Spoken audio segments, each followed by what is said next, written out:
Mais là, aller faire une vendetta pour tuer un gamin de 15 ans qui a juste échangé avec la sœur, franchement, oui, c'est révoltant. Et il n'y a pas de mots pour ça. Et le problème, c'est que, oui, ça fait des années qu'on le voit dans notre société. On a une société effectivement tribale.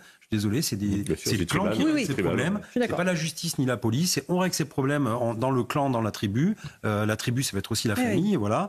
Et avant d'en parler justement à la police. Et ça, on le voit de plus en plus. Quand vous descendez dans la rue pour aller tuer froidement quelqu'un parce qu'il aurait envoyé un texto à votre sœur, ça s'appelle de la barbarie, quoi. On peut l'appeler comme on veut, du l'ensauvagement.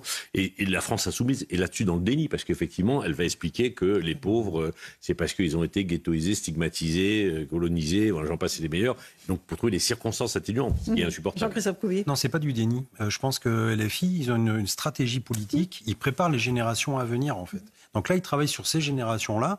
On le voit, ils leur trouvent plein d'excuses à chaque fois. C'est toujours la faute des policiers qui viennent les chercher, les contrôler, les contrôles d'identité, etc., etc.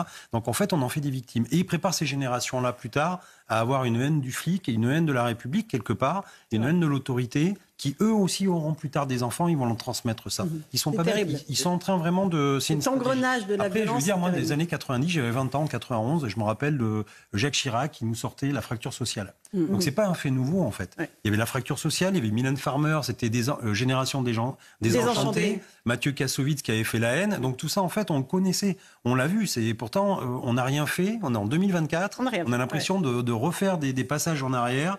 Et on a l'impression qu'on n'a pas évolué. Alors on a mis des chèques, on a donné des chèques à des associations, à des grands frères, à plein de choses, on a arrosé partout. Mais en fait, le fond, on ne l'a pas traité. Et il faut une réponse globale, pas par silo.